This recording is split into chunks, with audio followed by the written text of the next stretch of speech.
So our new topic is properties of a genetic material.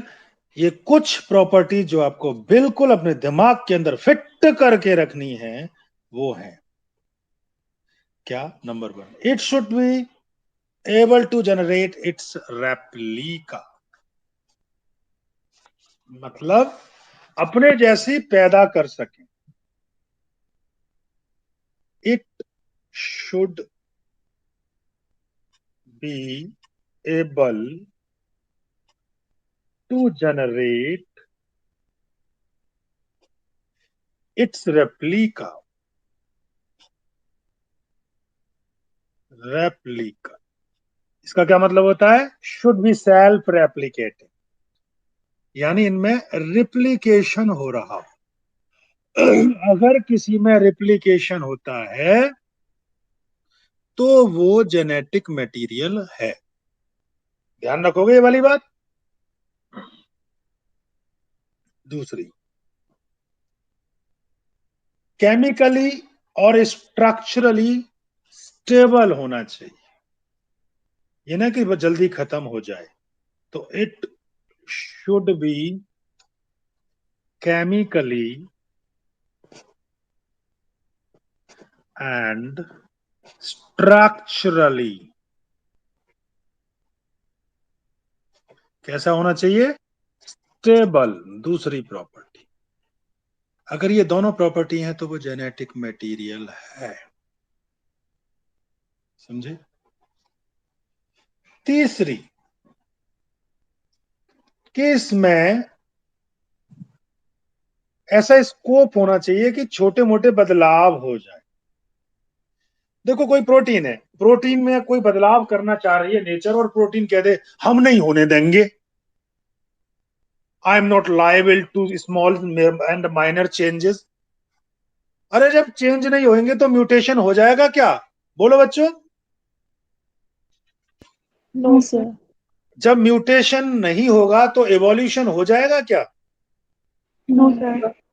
No sir. क्योंकि evolution तो तभी होता है जब छोटे मोटे चेंज होते हो, है कि नहीं? तो अब जेनेटिक मटेरियल में अगर छोटे मोटे म्यूटेशन होंगे, चेंजेस होंगे, तभी तो जो नई जनरेशन आएगी उसके अंदर नई वैरायटीज उत्पन्न होंगी. तो genetic material should be liable to small minor changes, जिससे म्यूटेशन हो सके. That is important for what? Evolution. हाँ जी, बिल्कुल सही बोला, सभी को बोलना चाहिए. समझे? कोई इतनी बुरी बात थोड़ी पूछ ली है.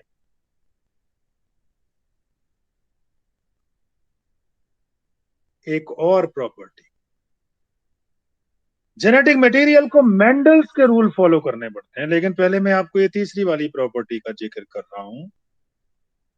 It should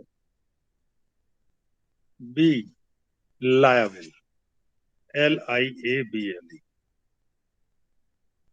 to minor changes.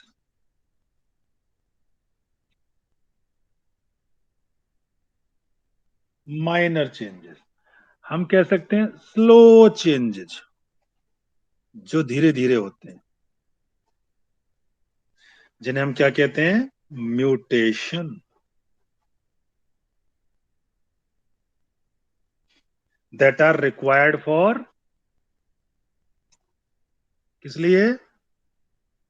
Evolution. Yes, evolution.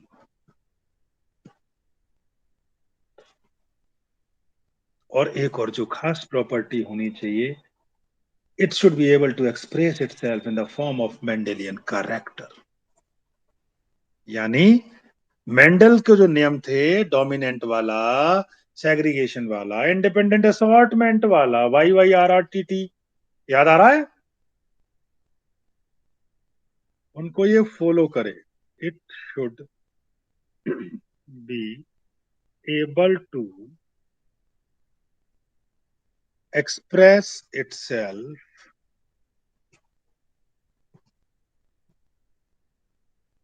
in the form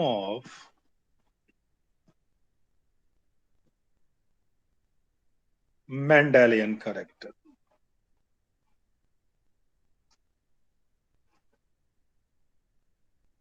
ये तो आपको टिप्स पे याद रहना चाहिए कि ये चार इसकी क्वालिटीज हैं। मेरे बच्चों, जिनके अंदर ये चारों क्वालिटी हैं वो जेनेटिक मटेरियल है। अब पूछा जाता है why RNA is not the genetic material. यहीं पे question, why is RNA not the genetic material.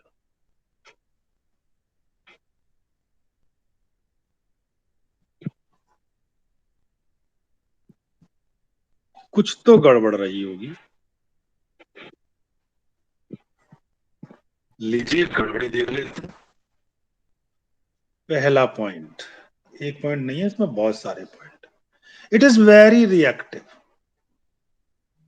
जो आरएनए होता है बहुत ज्यादा रिएक्टिव है। It is very reactive. एक बार क्वेश्चन पूछ लिया गया था नीट में कि ये वेरी रिएक्टिव क्यों होता है, तो आपको ये रीजन लिख दे रहा हूं। Due to presence of two OH group, इसीलिए आरएनए बहुत ज्यादा एक्टिव है। समझे? तो बच्चों, इसलिए आरएनए जेनेटिक मटेरियल नहीं हो सकता कि बड़ी तेजी से रिएक्शन करता है। इस पे 2 प्राइम, ये प्राइम का निशान है जो इस पे लगाया है, 2 prime OH group present RNA पर, due to presence of 2 prime OH। ठीक है। दूसरी बात क्या रीजन है? RNA has catalytic property. RNA has catalytic, please mute yourself, catalytic property. RNA catalyst की तरह से भी काम करता है। समझे? इसीलिए रिएक्टिव है, कैटालिटिक होने की वजह से। कौन सा कैटलिस्ट है इसका? कौन सा एंजाइम है? कैटालिटिक मतलब एंजाइम, एज राइबोजाइम। राइबोजाइम का नाम सुना है? ये एक एंजाइम है। तीसरी बात,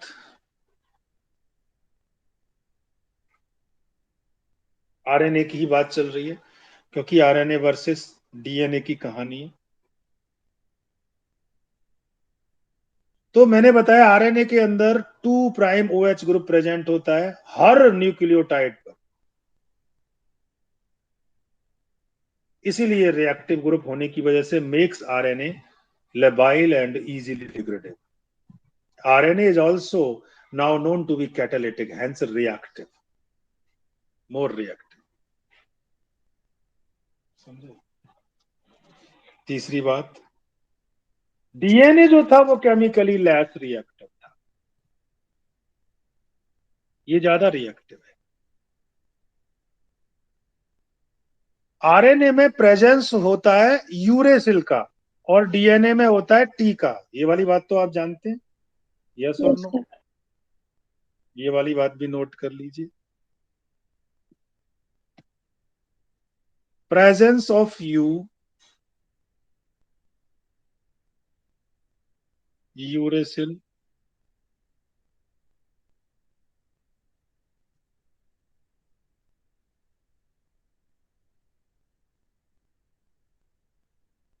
presence of uracil in place of T, in place of thiamine।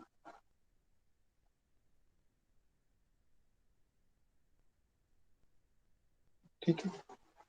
इसकी वजह से भी अगर हम बात करें तो कि क्यों मोर रिएक्टिव है,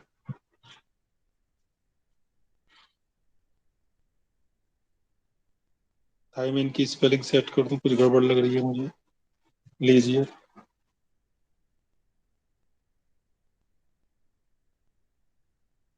इसे टी से डिनोट करते हैं।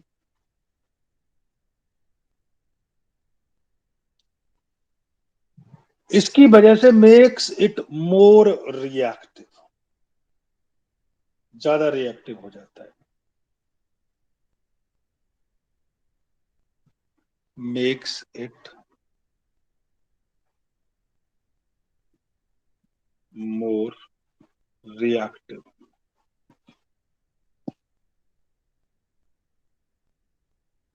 एंड अनस्टेबल, मोर अनस्टेबल, खाली अनस्टेबल लिखो, अनस्टेबल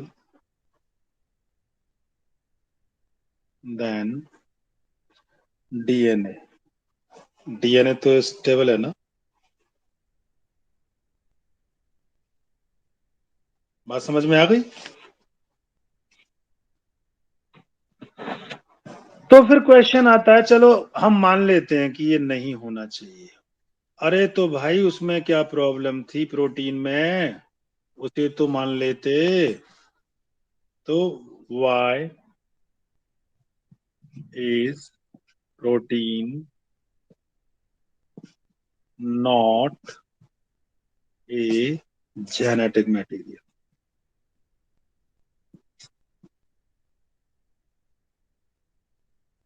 इसका जवाब भी देना पड़ेगा।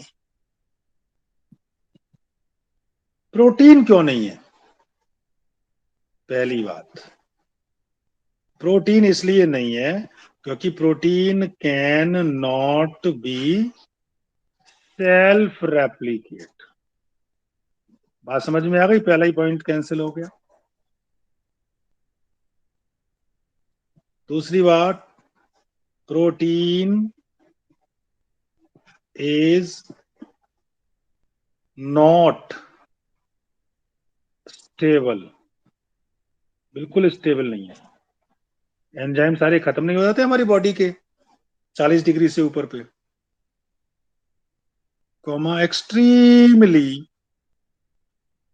Sensitive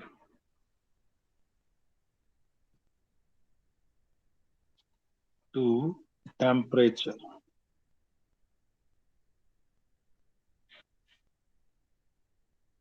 and other physiological changes.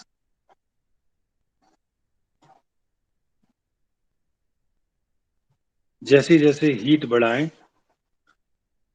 Protein खत्म हो जाती है, लेकिन डीएनए नहीं खत्म होता। जैसे आप उसका एग्जाम्पल ले सकते हैं, मैं यहाँ पे एग्जाम्पल दे रहा हूं आपको, जो आज ही कराया है।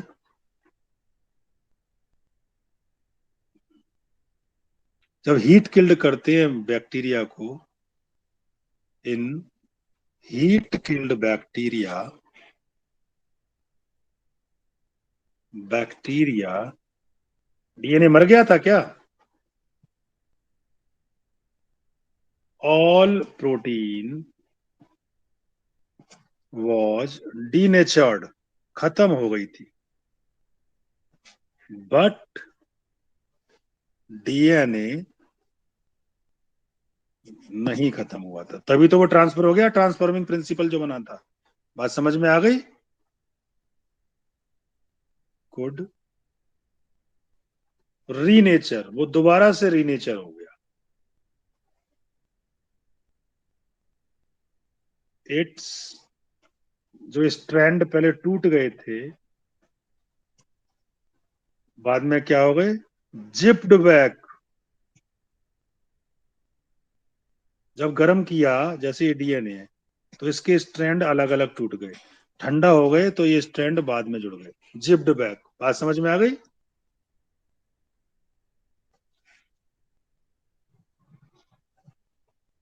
तो बच्चों, डीएनए बेटर देन आरएनए से क्यों रहा? कल हम जिक्र करेंगे आरएनए वर्ल्ड का, तब ये सारी बातें क्लियर करेंगे। आरएनए वर्ल्ड आएगा, और तब बता जाएगा डीएनए क्यों ज्यादा सूटेबल है। पहले हमें आरएनए वर्ल्ड को पढ़ना पड़ेगा। RNA world. आज की क्लास यहीं समाप्त होती है। जो पूछना हो कमेंट बॉक्स में पूछ सकते हैं।